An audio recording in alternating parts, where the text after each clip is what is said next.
పురం అయ్యప్ప స్వామి పీఠంలో 41 రోజుల అన్నదాన కార్యక్రమంలో భాగంగా ఆదివారం 12వ రోజు భారీ అన్నదాన కార్యక్రమం ఘనంగా జరిగింది.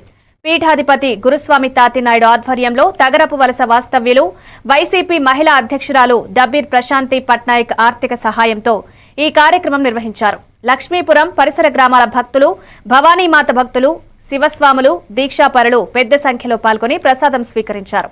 డబ్బీర్ ప్రశాంతి కుటుంబానికి అయ్యప్ప స్వామి ఆశీర్వాదాలు ఉండాలని పీఠాధిపతి స్వామి ఆశీర్వదించారు.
रक्षन्त महा